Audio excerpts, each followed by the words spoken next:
Hey guys, today we're doing control arms and ball joint with tie rod ends and drop links on this 2007 VW Caddy. So far we've got it jacked up. We did jack it up. Just go under, just there, jack up there, put an axle stand, ensure it's secure. However, also ensure that the other side is jacked up. The side that you're not going to be working on, just jack it up. It'll make it easier when you're doing the control arms. So yeah, next up we'll get this wheel off and then we'll go from there.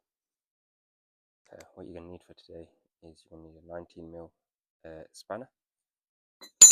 You're going to need a socket. You don't need a socket, you can use spanner. Again, you need 19 and a 16. 19, 16 and a 24mm spanner. So 24mm is for the tie rod end. The 2 19s are on the control arm mount, and then 2 16s on the control arm. And then again, the 19 spanner is for the ball joint. Yeah. Once the wheel's off, I like to put my wheel under the vehicle that I'm working on, just in case the jack fails, just in case axle stand drops while you're moving anything around.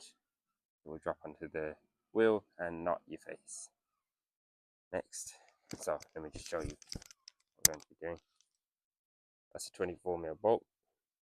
I'm going to try and put some WD-40. All the bolts that you'll be working on, put some WD-40. And then what I do is, before unloosening anything, just loosen up the ones that seem a bit difficult. That one seems a bit difficult. So that's 24mm. Then a 19mm underneath that. Then drop links again, 19 there, 19 around at the back. Ball joint is here. Let's see, caked in grease and dirt. That's 19. If your control arm has ball joint mounted, perfect. You don't need to worry about these. Then 19 here for the drop link for the control arm, and then 2 16s there. Then come around this side, put another 19 here for the control arm. So first off, remove the wheel arch, T20, T20, T20 torques again, all around pretty much.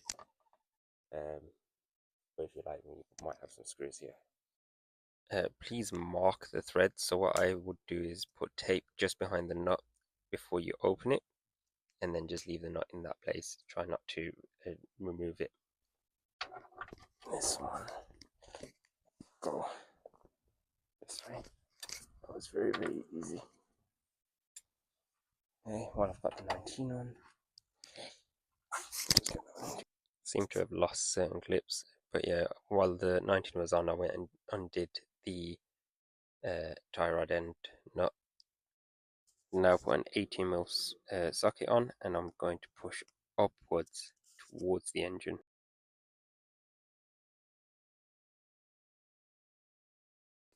Okay. We're gonna go underneath. See if I can get it underneath the 2 16mm bolts. I used a 16mm deep socket, and I pushed towards the front of the van. As there was grease on the ball joint from the driveshaft boot, I've just applied more WD-40 and just got a wire brush and continued scrubbing until it was a bit cleaner. Next up, I'm going to do the ball joint. Again, I'm literally just loosening all of these parts to make it easier when I do go to remove them properly. And let's see. Don't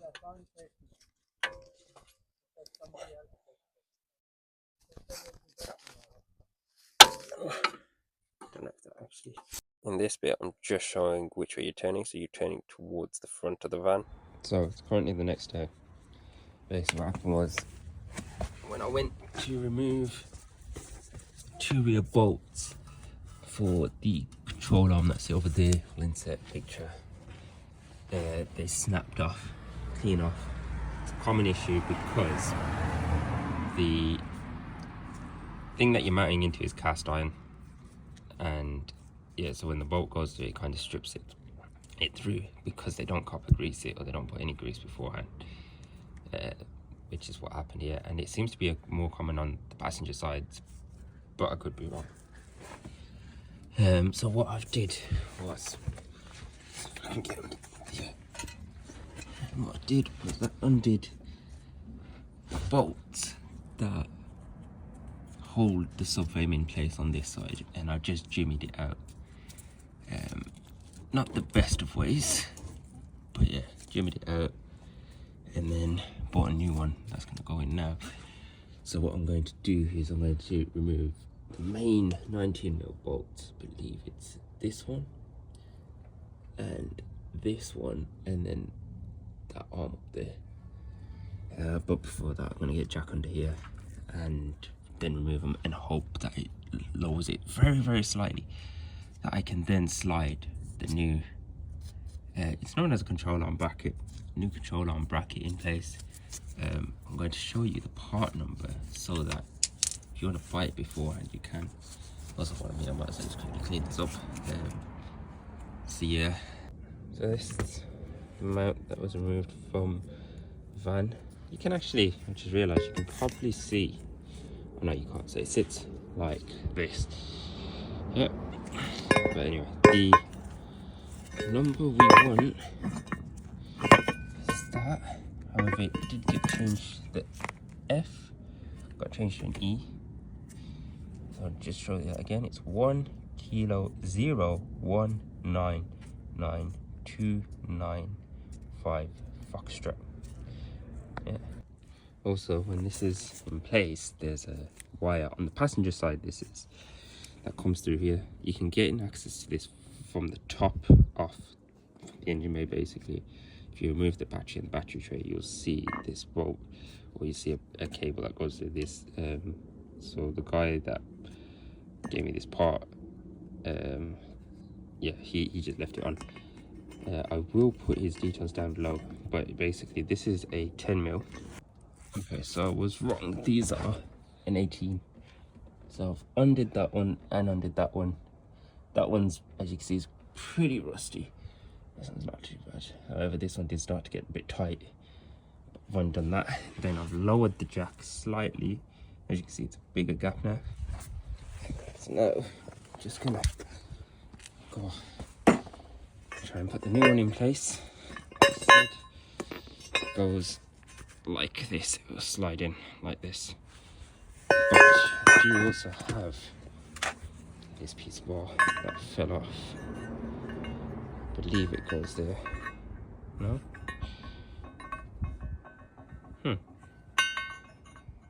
Maybe like that. I'm gonna have to find out. It's from the sway bar, the track rod, the steering rack. So yeah, as you can see, it looks to be not that one. So not the sway bar, but actually the track rod. I'll just put that with the steering rack. Simply just clips into there. Yeah, simply just clips into there. Say simply, it doesn't actually. But I'm going to clean this up first and then put this in place. I'm going to try my best to record as much as I can. However, I am on a bit of a tight timeline. This is taking longer than expected. Okay, so it's been about an hour. Finally got this in place. And what I did in the end was I'd undone basically almost all of these. So 18mm, 18mm, and then that 18mm over there. That lowered it a bit, but wasn't enough. So then I did 16, 16, undid them slightly, undid that and that. And that basically helped more. Basically what happens with, over here, there's a bracket, and you can't get the arm under the bracket. It just keeps coming in the way without it being lowered. So lowered it, tightened all this up. Now we can get onto the rest. It's just taken the drop link off. I've used a H5, and what I did was got the Allen key into there. So I've tapped it in to make sure it's in place, and then the bolt that was there